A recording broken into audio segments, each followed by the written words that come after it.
Hello friend, welcome to my YouTube channel. I am Ramesh Kumar and you are watching my YouTube channel English Academy Point. दोस्तों, आज हम लोग basic grammar के अंतर्गत parts of speech के बारे में जानने वाले हैं। दोस्तों, इससे पिछले वाले वीडियो में मैंने आप लोगों को orthography, letter, kinds of grammar इन सभी के बारे में बताया था जो कि बेसिक ग्रामर से रिलेटेड है। दोस्तों, यदि आप हमारे चैनल पर नए हैं तो हमारे चैनल को सब्सक्राइब कर लीजिए, बेल आइकन को प्रेस कर लीजिए, जिससे कि हमारे आने वाले वीडियोस का नोटिफिकेशन आपको मिलता रहेगा और आप हमारे वीडियो से लाभ उठा सकेंगे। और हाँ दोस्तों, यदि आपने मेरे पिछले वाले वीडियो को नहीं देखा है तो उसे भी आप देखिए, जिससे कि आपको बेसिक ग्रामर से रिलेटेड जो भी प्रॉब्लम्स है वो प्रॉब्लम दूर हो सकेगा। तो दोस्तों, चलते हैं बोर्ड की ओर और जानते हैं आज पार्ट्स ऑफ स्पीच के बारे में। दोस्तों, सबसे पहले हेडिंग है पार्ट्स ऑफ स्पीच, भाषा के अंग। सबसे पहले हम लोग इसके डिफिनेशन के बारे में जानेंगे।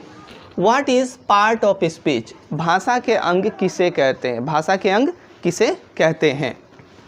The division of word according to their function in the sentence is called part of speech.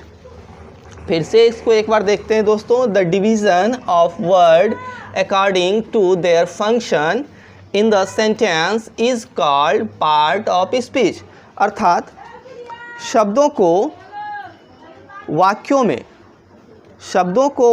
में उनके कार्य के अनुसार अलग अलग भागों में बांटा गया है। फिर से दोस्तों इसको समझिए। शब्दों को वाक्यों में उनके कार्य के अनुसार अलग अलग भागों में बांटा गया है। इन्हीं अलग अलग भागों को पार्ट्स ऑफ स्पीच कहा गया है। तो उम्मीद है कि दोस्तों आप पार्ट्स ऑफ स्पीच के डिफिनेशन को अच्छी तरीके से समझ गए होंगे। आप चाहें तो इसे कॉपी पेन लेकर इसे आप नोट कीजिए, जो कि आपको बहुत ही बेनिफिट देगा। अब दोस्तों हम लोग kinds of parts of speech के बारे में जानते हैं कि पार्ट्स ऑफ स्पीच के कितने भेद हैं। How many kinds of parts of speech? How many kinds of parts of speech?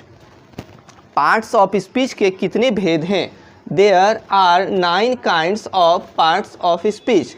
अब दोस्तों बात यहाँ यह आती है कि आप लोगों ने हो सकता है बुक में या किन्हीं अन्य टीचर के द्वारा आपको पार्ट्स ऑफ स्पीच के 8 भेद ही बताया गया होगा और 8 भेद से ही आप लोग अवगत होंगे। लेकिन यहाँ पे मैंने 9 काइंड्स लिखा है, तो ये 9 काइंड्स, ये जो 9वां भाग है पार्ट्स ऑफ स्पीच का, ये कौन सा है इसके बारे में हम लोग जानेंगे। और इस 9वें भाग को पार्ट्स ऑफ स्पीच का अंग क्यों माना गया है इसके बारे में भी हम लोग डिटेल्स जानेंगे। तो दोस्तों पहला है नाउन, संज्ञा, प्रोनाउन, सर्वनाम, एडजेक्टिव, विशेषण, आर्टिकल्स, अभिपद। दोस्तों ये जो 9वां भाग है ये आर्टिकल्स ही है, जिसे हम लोग आगे स्टेप बाय स्टेप जानेंगे कि इस आर्टिकल को पार्ट्स ऑफ स्पीच का अंग क्यों माना गया है। इसके बाद दोस्तों ये वर्ब है। वर्ब मीन क्रिया। दोस्तों आप में से बहुत सारे ऐसे छात्र हैं इसे वर्ब पढ़ते हैं, लेकिन इसे वर्ब नहीं पढ़ना है, क्योंकि भी कभी भी भ की ध्वनि नहीं देती है। भी हमेशा भी इक्वल टू व की ध्वनि देती है। इसीलिए हम लोग इसे भी इक्वल टू व पढ़ेंगे, ना कि भ पढ़ेंगे। इसलिए इसे वर्ब नहीं पढ़ना है, इसे वर्ब पढ़ना है। वर्ब क्रिया, एडवर्ब क्रिया विशेषण, प्रेपोजिशन संबंध सूचक, कंजक्शन संयोजक, इंटरजेक्शन विस्मयादि बोधक। अब दोस्तों उम्मीद है कि पार्ट्स ऑफ स्पीच के डिफिनेशन के बारे में, kinds of parts of speech के बारे में आप लोगों को अच्छी तरीके से समझ में आ गया होगा। यदि दोस्तों आप चाहें तो आप एक कॉपी कलम, एक डायरी ले लीजिए, या कॉपी भी ले सकते हैं आप लोग। इसे 1 बाय 1 स्टेप बाय स्टेप आप जितने भी मेरे वीडियो बताया गया है आप बेसिक से स्टार्ट कर सकते हैं और एक नोट बना सकते हैं। चाहे आप 11th के छात्र हो, चाहे 12th के छात्र हो, चाहे 10th के छात्र हो, या आप नॉलेज के लिए सीखना चाहते हो, ये आपके लिए बहुत ही बेनिफिशियल होगा।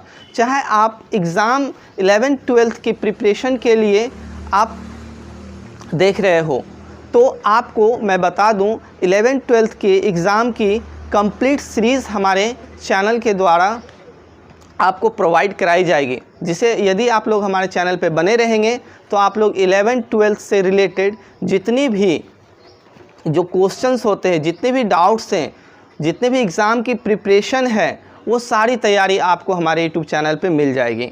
तो हमारे यूट्यूब चैनल पे आप लोग बने रहिएगा। जब मैं एग्ज़ाम की सीरीज़ में आप लोगों को दूंगा तो आप उसे देखकर उससे बहुत कुछ आप सीख सकते हैं। तो दोस्तों आज के लिए इतना ही। थैंक यू, धन्यवाद। खुश रहिए, स्वस्थ रहिए, मस्त रहिए।